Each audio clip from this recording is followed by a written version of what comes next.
zvokuti dai ndakazviziva musi wacho dai mamune nhamba dzangu maidai makandifonera kuti ndotenga here mbudzi ikandorega ndaigona kutokuudzai kuti musatenga mbudzi iyo because zvakatoitika ndezvokutika uyu achitouya birai 1 second saka birai zviri sei mashemarians nevakatenga mbudzi like I said before takafonegwana namakansela nanasabhuku kuti mbudzi yanzi yakatengeswa kumashops ende munhu wese hakuna asiri kuziva kuti mbudzi yakauya kumashops. However, picture yandandinayo patati kuruwagwero handina kana kuda kuzombofona futi because ndakati kuna kansela munoziva here munhu akatengeserwa mbudzi vakati inasa ndamuona ndikansela asi hanzi mbudzi yakadii yakatengeswa kumashops. Ndikati what exactly transpired kuti mbudzi izoenda kumashops munhu wakaenda here kwavari but ava ndavaudza chokwadi ndikati munhu wekumashops haangazivi kuti kutengesa mbudzi munhu wekumashops haangazivi kuti pana babaruva pane mbudzi ende munhu wekumashops hangauya pamba pako achitouya nembudzi kumashops yondourara kumashops. Saka toda kunzwisisa kuti what exactly happened on your side ata kwavo tihwisisewo since ndisati ndanzwisisa kuti what transpired. No problem. Uyu murume wakauya ndizvo tikandotengesa mbudzi tikati kutengesa mbudzi mbudzi rudzii mbudzi ndoida kana iri nyama nditi kanzi iriko mbudzi inoita mari yakadai anzoita mari yakanzi 30 kanzi $30 ngati apo idi yanayo toona handigoni kuti ndidi chitenge chinhu chasina kuona plus otherwise apako padhuzi ndomataura ndakatoita ndogona kutora bike but ndiri kuendwa nebasa ndomoenda kuota ndozodzoka ndozodii saka handizokwanisi kumanija ndii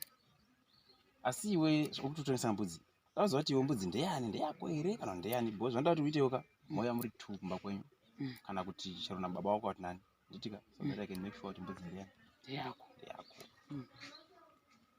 zvesho wakabva wauya nemukadzi wako wakauya nemukadzi haina kuya usiku haina kuya chiye kaya masikati vanhu vachiona vanhu vaviri vakatungamidzana vaziniyaita zvokudaro saka ichiuya kauya tikazvisungirira masikati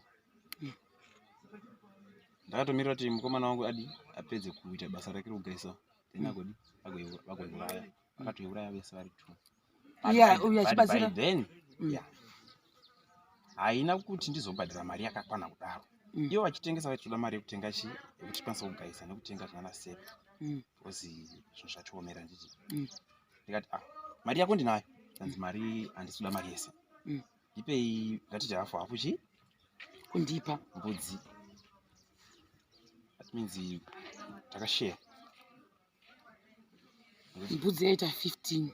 yaita 30 right but I continue ndozobvunza that means takashare nditi zvino ndikamupa hafu yemari handiti yakatora hafu yenyama handiti makamupa hafu yenyama apaona now I understand ndatisinganzwisi kuti kushare kurehwa makaita boye kwati makaita sewo right machona right nobva tadaro sezvozvo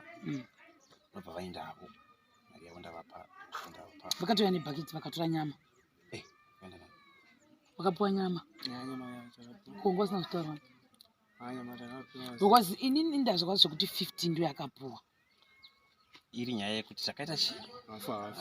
saka pahafu ndasingapahwisisi kuti uri kuti hafu hawo $15 hafu chiya ndo zvandasingahwisisi ndikati iwo wakatengesa mbudzi $15 yakati kuti kudii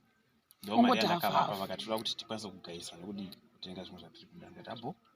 indachitongoda mbudzi iri chi yese yakadaro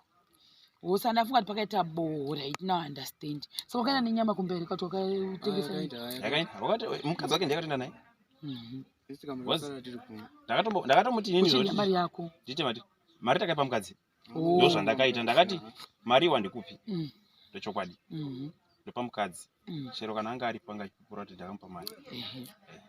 kwasaka seini pandasvika matanga mati musha wese mbudzi yakaliwa nezvikanga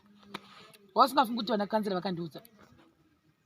shopu zita ndo ranga ndisingazivi kuti ndiani exactly because ndadzama kupikicha rasta ndomuziva ndikamboda kutobata rasta kuti iwe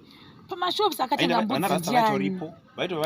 andautozombomufona ndikati no ndikaita zvekudere pafoni thats very unprofessional, let me wait ndidrive ndabva kunokuliwa gwiro ndiindeko face to face ndonoona munhu akatenga mbudzi kuti transaction yakafamba sei because papa kunzi amene akapiwa grocery pambudzi vakaita battered trade hazviiti ndosaka handida kushandisa foni ndoda kutsvaka munhu wachoni ndihwise ndikatoti kana mbudzi isina kura vachi ngaasauraya mbudzi kana yange iri yekuchengeta ndomudzosera grocery ondipa mbudzi ibheki bhozi mbudzi yakabviswa nemashemarenzi kunzi apfuwe dzigowanda ava vasingazvizivi kuti inini chibva kulewa gwe ndikuya negrocery amozviona achiziva ndikansela nasabhuku ndova ndakabata vanhu vamubata indichibva chibva wapinda mamutu inotori nenyama iri kuora izvozvo mboko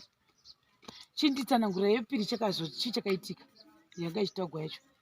yepiri zvaita sekuti kuda sekuru vaida kuendeswa kuda kuchipatara reka kuti kudii sekuru agwara saka yepiri yaida kutengeswa nani ndiye akauya futi amudhara omene ndiyakauya sekuru anga uda kutengesa futi hanzi kudina sekuru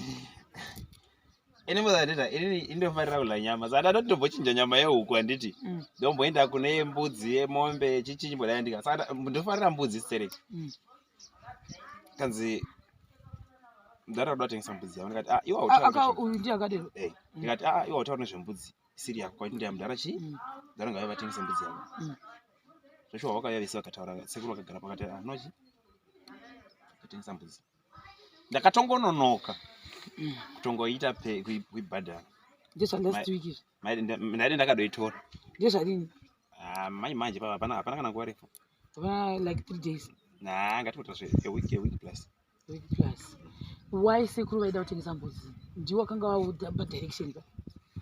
ayapo handisindadapata zvichibvire vatengesa mbudzi yavo ko iwo wakazouya nemeseji uchiti vasekuru vada kutengesa mbudzi zvazvaita sei ivo ndovanga vadaro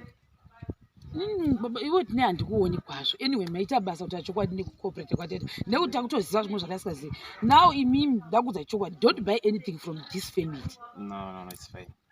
please musatenga chero chii nyange vakauya vakakambaira pamuri food ndini ndichauya nayo inini handiti its only that havana kucommunicatewa navo nasabguna uyu nokuti ini ndandakataudza ndikusvika zviro ndikuya nechikafu ndikuya nehupfu ndikuya nemafuta nechii nechii asi shoko harina kusvika kwavavava ini handaikwanisa kuti ndibve kulowa gweru ndi pakati peproject ndouya kuno ndotanga futi kutaura because ndofanira kuenda kune dzimwe nzvimbo handifani kuramba ndine one family amozviona saka ipapo ndomunga kusaidi kwangu I also blame myself kuti ndakanonoka kuita sei kuti shoko risvike kuna ava kuti ngavasatengesa zvinhu kuda zveshuwa zvarainge yarovawo hana mari mukadzi akatoziva akatozotenga zvana sipo sipo wanadzo kutongoti urichiwa sipo dzakazara mabhokisi sipo maraisi nechibagi ngatogaisira izvozvi but anyway don't buy anything from them don't nakuti ipapo tatozonzwa tonotengesa hembe tasingatozivi totengesa hembe mudarumu izvo zvasvise kumashops zvamuko asi nangotaura kuti whatever zvipfuyo even kuti ibvai maadvisor because now anga uda kusungisiwa ndatozomudzura tsitsi because anganzi tuye naye uku kuna nakansela ambongomboriwa kuti pfungwa dzake dzikufamba sei noti wakauraya mbudzi yemukadzi izvozvi itoyekutoora izvombi ko isiri iya yakauya kuno ati kutoti iyo yanga iri yake yepiri zvendemukadzi wake yakamanikidza mukadzi wake kuti indau inotori rimwe iri kuona saka anyway maita basa saka gaisi ndizvozvo ende zviri clear wakauya ega kumunhu havasiwo vakaenda kune munhu ona manje zvetika information kana usati wanyatsa kuhwisisa unogona kutofamba uchotaura kuti ano pamashops havaiti izvo munhu ndiye akaenda ega now we understand mbudzi aina kutengeswa ne$15 vakatengesa $30 akati musandipa mari yose ndodawo kundorya nyama imi chitorai hafu indotora hafu ndondorya zviri clear ndo zvakaitika maita basa bhuti saka inini nhamba dzangu maanadzo musevhe musevha mukamuona achinzi ari kutengesa zvimwezvo ndisati ndadzoka kana kuti please ndingondiudzaiwo ndidzo dzangu sevha isheroni saka maita basa it's okay zvatibatsirawo nekuti akuziva